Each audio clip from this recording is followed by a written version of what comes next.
Hola, mi nombre en internet es Arashi y les doy la bienvenida al podcast del canal llamado Las Maravillosas Patoaventuras. En este episodio les hablaré sobre un poco de la historia de los villancicos, aquellas canciones que no pueden faltar y que nos están bombardeando sin falta en la casa, en las tiendas o hasta en la oficina, porque Navidad, ¿verdad? Y bueno, ya sin más.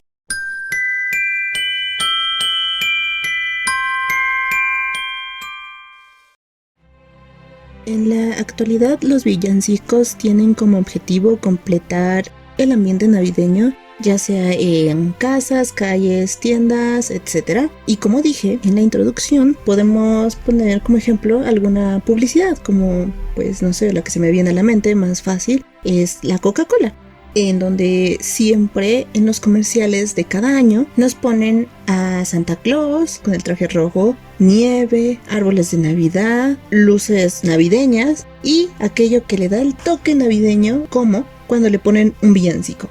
Con eso se crea una publicidad totalmente navideña en la que te están diciendo: mira, toma nuestro producto o compra nuestro producto y tu Navidad será perfecta. Eso es prácticamente lo que nos están diciendo con esas publicidades. Pero, ¿alguna vez se han preguntado de dónde vienen? ¿Por qué nacieron los villancicos? ¿O cuál era su función primaria o su función original? Para contestar eso, debemos de ir mucho tiempo atrás, bastante, y alejarnos de la idea de la Navidad, porque sí, en un origen no tenía nada que ver con la Navidad. Bueno, ahora comencemos hablando de los orígenes. En cuanto a sus orígenes, no son muy claros, ya que no existe una fecha exacta, pero sí se sabe que nacen en la Edad Media, recordando que la Edad Media son 1000 años, del siglo V al siglo XV, que es del año 400 a 1400 más o menos.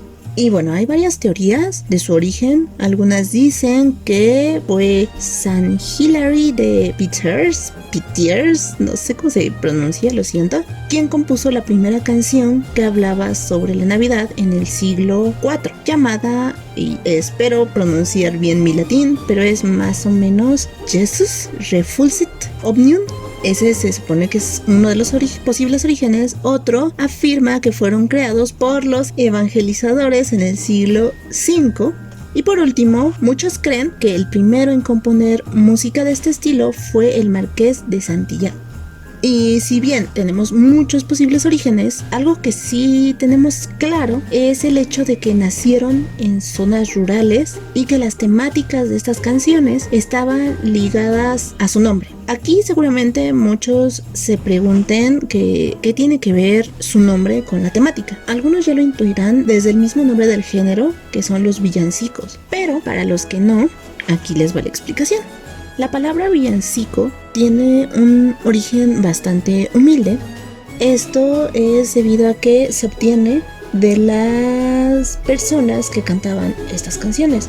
¿Quiénes eran estas personas? Los villanos.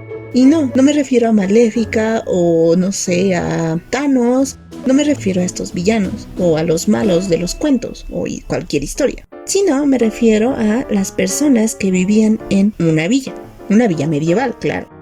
Esta gente se les solía decir villanos. En ese tiempo los villanos eran los que venían de la villa. Y bueno, estos villancicos eran canciones que pues cantaban los villanos, o sea, la gente común, la gente del pueblo. Pero al ser gente común, gente del pueblo, obviamente sus canciones no tenían un registro tan alto. O sea, no hablaban de la Don Angelicata o un Locus Amenus. No, hablaban cosas comunes, cosas que sabían los villanos. También cabe destacar que se les llegó a llamar villancejos o villancetes en algunas regiones.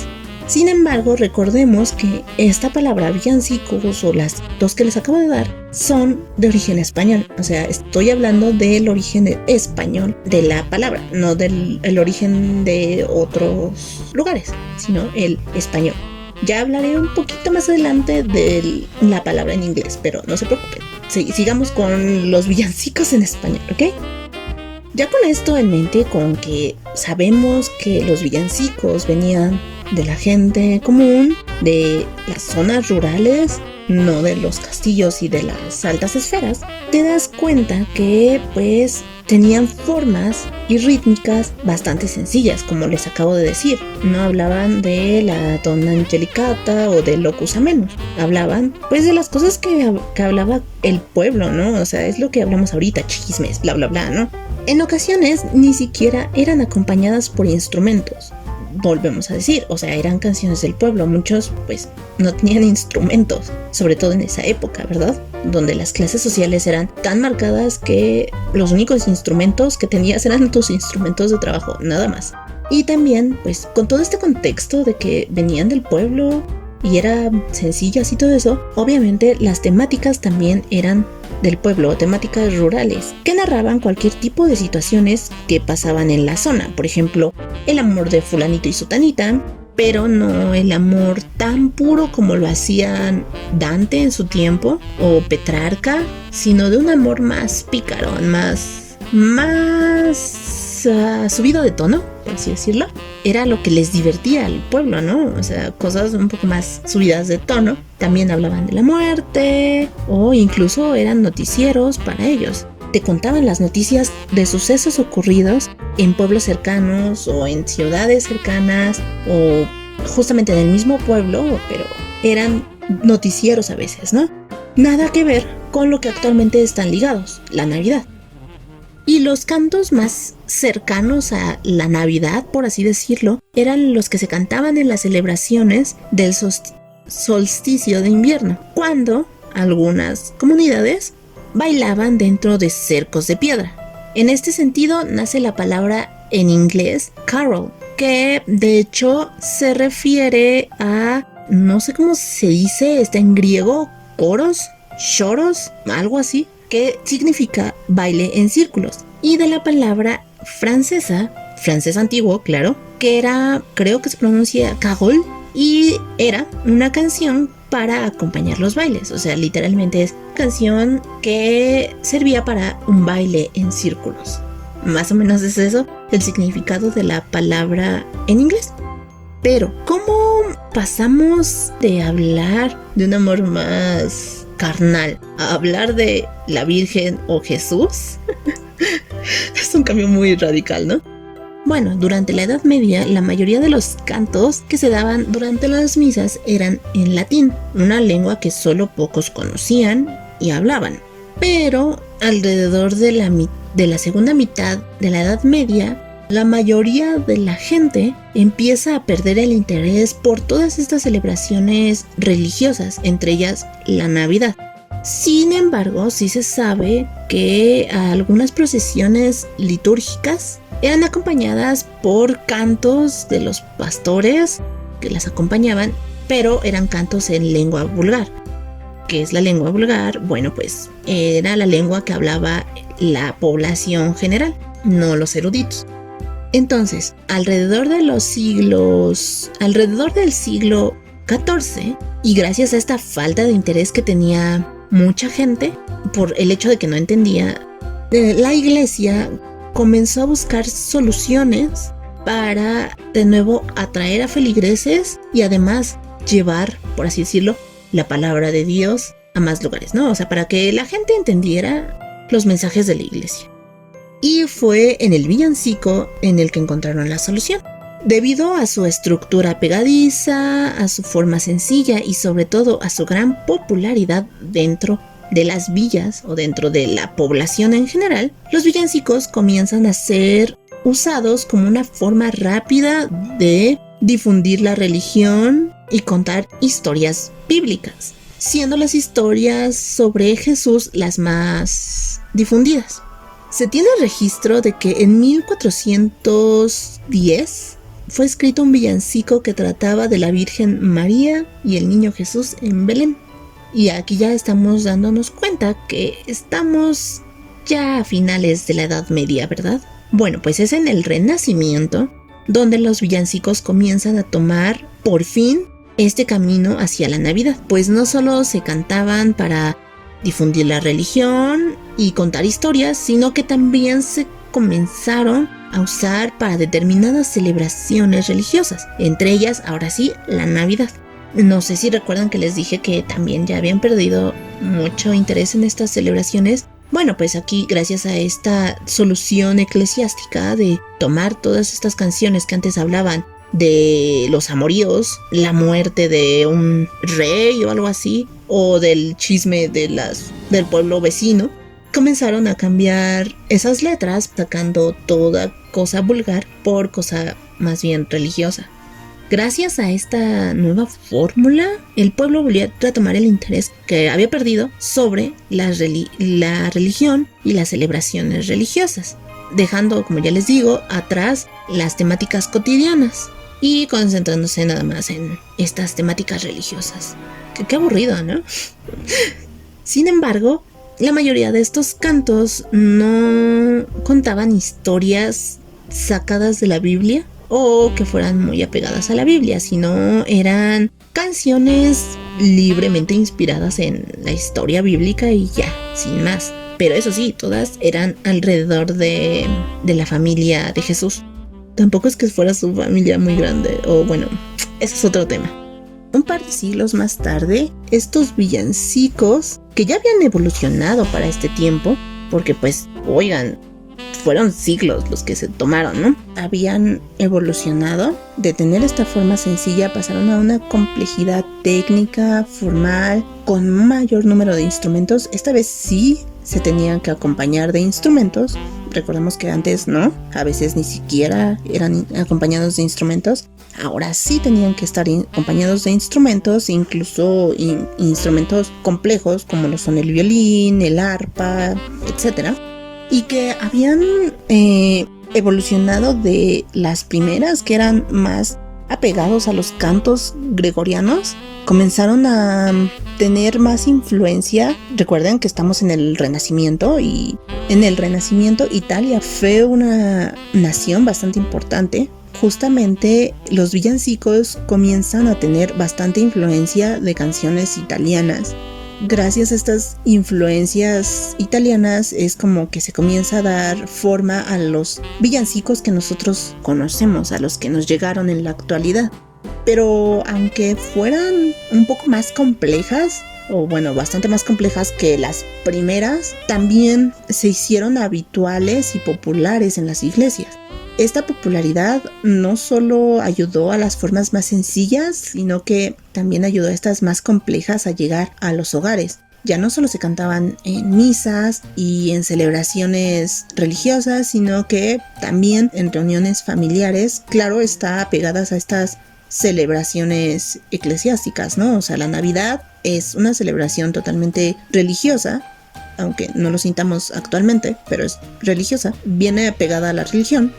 Pues obviamente iban a la misa, cantaban todos estos villancicos y regresaban y, ¿por qué no? Es Navidad, cantemos estas, ¿no?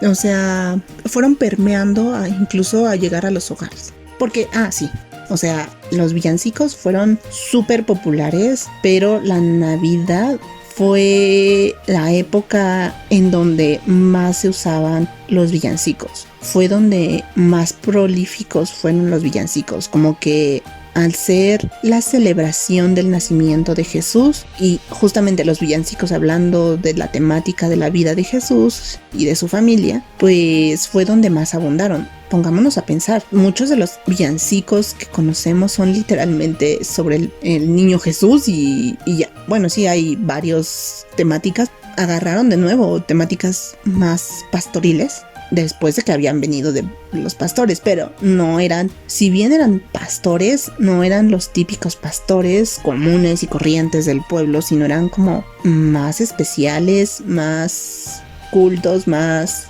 no sé, más alejados a lo que eran realmente. O sea, son pastores idealizados.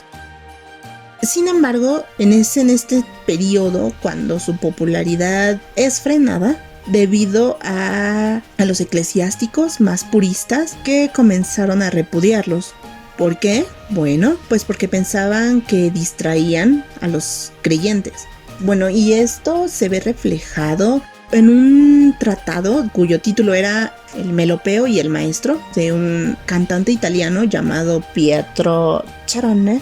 nos dice que en este tiempo la gente ya ni siquiera les importaba ir a la misa por la misa en sí, sino simplemente para oír los villancicos, para cantar, para disfrutar de la celebración por los villancicos, no por lo que implica la celebración en la religión tal cual.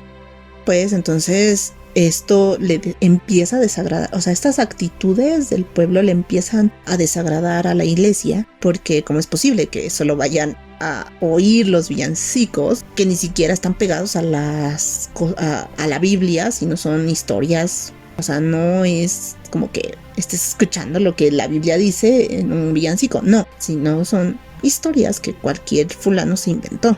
Por lo que, gracias a este pensamiento, el villancico comienza a enemistarse con la iglesia y comienzan a ser como prohibidos, por así decirlo, de las iglesias. Dejan de cantarse en las iglesias. Sin embargo, no es como que fuera tan fácil contactar con todos los pueblos rápidamente. Entonces, muchas iglesias no cumplieron esta nueva orden de la iglesia de ya no cantar villancicos. Algunas porque pues sí ya estaban muy lejos y no les tardó en llegar como esta nueva orden o este cambio de las iglesias de ya no cantar villancicos, y otras simplemente porque ya está muy arraigado a las costumbres, al lugar, y pues era muy difícil que de jalón o de golpe se quitaran esto. O sea, no porque la iglesia lo quitara se iba a dejar de cantar. Eso es lo que sucedió literalmente. O sea, la iglesia las prohibió dentro de la iglesia, pero pues, amigo mío, ya habían pasado años en los que la gente se acostumbró a cantarlas y no solo las había empezado no solo las cantaba dentro de la iglesia, sino que ya iban a sus reuniones familiares y ahí las cantaban. Entonces, sí, ya no las cantas en la iglesia, pero no puedes controlar que la gente en sus casas no las cante. Fue por esto que, si bien el género cayó en desuso dentro de lo que es la iglesia, sí se mantuvo dentro de las celebraciones familiares o dentro de los círculos sociales fuera de la iglesia, y gracias a eso es que llegó a nosotros el villancico. Y bueno, también es porque nosotros en la actualidad tenemos muchos de los villancicos renacentistas gracias a que se recopilaron en manuscritos antológicos, como los cancioneros. Bueno, ahora voy a cambiar un poquito y voy a hablar sobre los villancicos en México. En México podemos considerar al villancico Hoy nació el Redentor del Mundo como el primer villancico cuyo origen es medieval, del siglo XV, y es español. También en México se escribieron algunos villancicos, pero todos, o bueno, la mayoría, no todos, la mayoría a manos de poetas españoles, sin mencionar que una de nuestras grandes poetisas, Sor Juana Inés de la Cruz, también escribió algo transmitiendo la alegría, la comicidad y gustos sencillos del pueblo, su pueblo. Estos están recopilados también en antologías.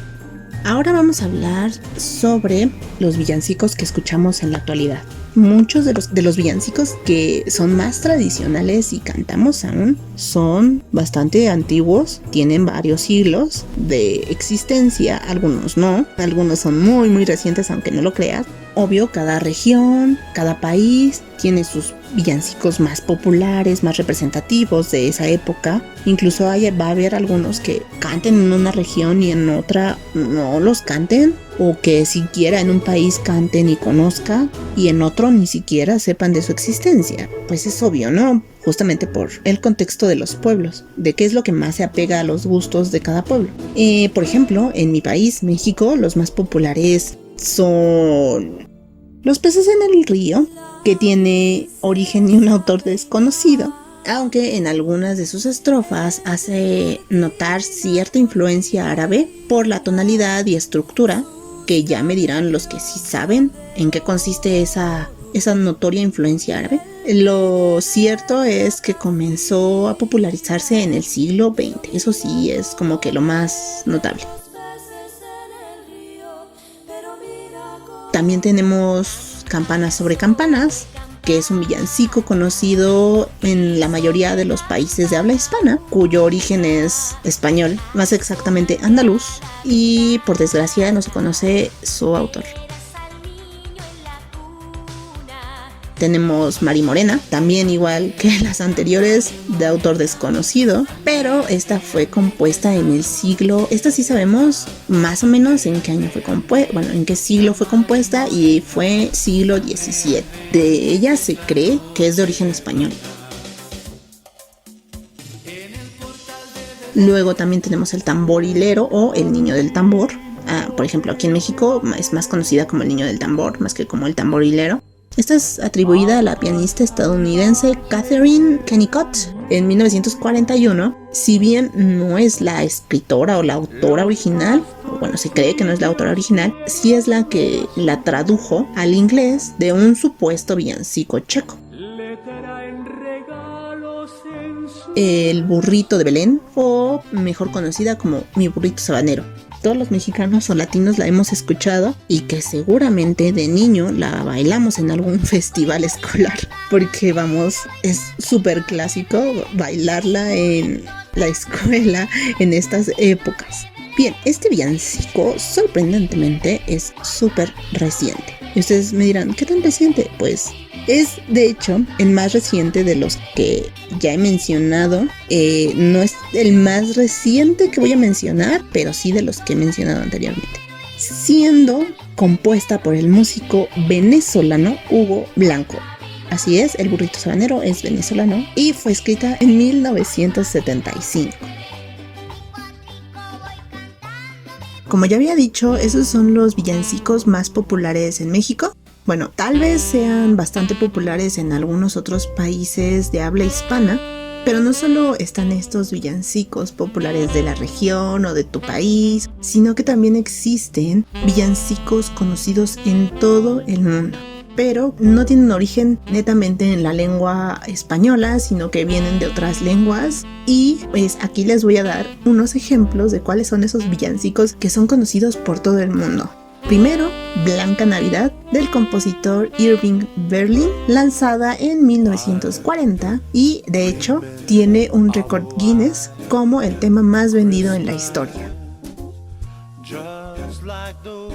Luego está Noche de Paz, escrito por Joseph Moore e interpretado por primera vez en la Misa de Gallo, celebrada en la parroquia de San Nicolás, un pueblo pesquero cuyo nombre me es imposible pronunciar, pero está ubicado en Austria.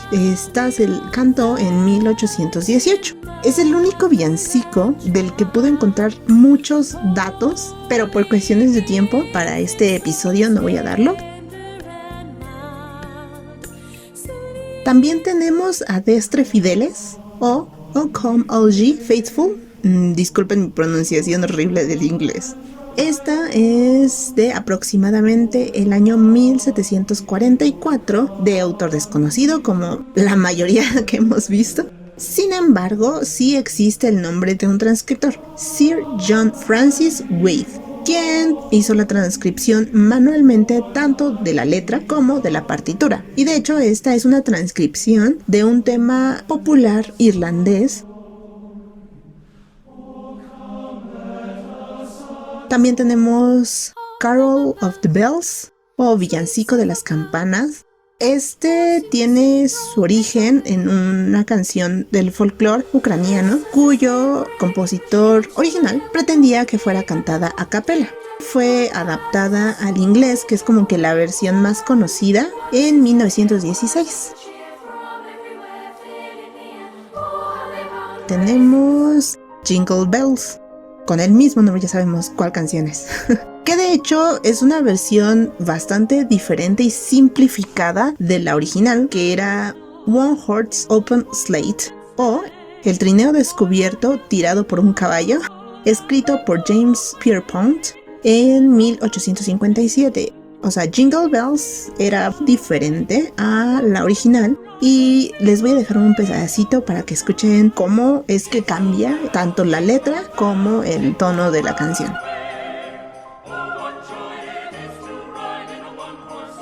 Y después de esta larga lista de villancicos populares en México y en el mundo, podemos preguntarnos, ¿hay villancicos un poco más recientes? Y la respuesta es por supuesto, cada año se están creando villancicos nuevos, pero no son tan populares como otros. Aquí, o sea, ya les dije como los más populares actualmente, que son de 1900, aparte de Mi Burrito Sabanero, son por lo general en inglés, como la mencionada Blanca Navidad o White Christmas, pero también pueden ser otras, como Santa Claus llegó a la ciudad, creo que es. Escrita por John Frederick Coote y Haven Gillespie en 1932. También tenemos Rudolph the Red-Nosed Reindeer o Rodolfo el Reno de la Nariz Roja, escrita por Johnny Marks en 1949. Ya estamos más recientones. Luego está Jingle Bell Rocks, escrita por Bobby Helms en 1957. Esa totalmente se le escucha el ritmo de rock. Luego tenemos Feliz Navidad de José Feliciano en 1970. Otra conocida es All I Want for Christmas Is You, cantada por Mariah Carey en 1994. Y es el número 12 de los singles mejor vendidos de todos los tiempos. Y no sé si se dieron cuenta, pero Navidad tiene bastantes canciones mejor vendidas en su haber. O sea, tiene el número 12 con esta canción de Mariah Carey y el récord Guinness por el tema más vendido en la historia con Blanca Navidad. Con esto, ¿saben ya ahora cómo es que surgieron? ¿Cómo es que llegaron a tocar Navidad? Y a pesar de que, pues, se prohibieron en un tiempo en la iglesia, esta tradición ya había permeado a los hogares, o sea, ya había llegado hasta los hogares y ya no se pudo quitar eso y se hizo de dominio público, o bueno, volvieron como sus orígenes a ser de cantos populares porque la iglesia se había apropiado de ellos y regresó, o sea, regresó al pueblo, ya no fue de la iglesia, regresó al pueblo a donde pertenecía. Sin embargo, pues ya se habían hecho uno con la Navidad y pues de eso ya no los pudimos sacar. Ahora todos los temas son sobre la Navidad, no hay más, como los anteriores que hablaban de desamor, el amor cortés y bla bla bla. No, ahora todos son relacionados a la Navidad. Sin embargo, pues volvió a nosotros y cada año, o sea, con cada década, con cada generación, se van creando nuevos villancicos que se van adaptando a los tiempos. Sin embargo, tenemos villancicos clásicos y nuevos clásicos que seguramente van a perdurar bastante más años. Digo, algunos ya vivieron hasta siglos y siguen con nosotros y seguramente van a seguir porque los seguimos escuchando y nuestros sobrinos, hijos o primos van a seguirlos escuchando porque justamente nosotros se los vamos a enseñar. Y eso es lindo, es una tradición que hemos transformado poco a poco y la hemos hecho tan actual que sí, bien, habla de la Navidad, pero creo que pues son unas de las tradiciones más lindas que hay y aún antes las consideraba lindas porque todas estas canciones las conocía mi abuela y sé que ella las aprendió desde chiquitas y ahora entiendo por qué es una tradición desde la Edad Media. Esta tradición es preciosa y espero que sigamos transformándola y sigamos compartiéndola y que no se pierda. Y saber de dónde vienen también es muy bello. Pero bueno, ya no me alargo más porque si no voy a hacer un capítulo enorme y de eso no va, solo que eres como información básica de los villancicos. Encontré mucho más, sobre todo de la época eclesiástica, pero pues no, como que no venía al caso tanto contarles esto. Sin embargo, encontrarán las fuentes en la descripción, ya sea los links para las páginas de donde saqué la información o los links para los ensayos o artículos que encontré. Bueno, ya sin más, me despido y antes de irme les deseo felices fiestas y los mejores deseos para este año por comenzar. Y ya, nos escuchamos luego. Feliz Navidad y feliz Año Nuevo.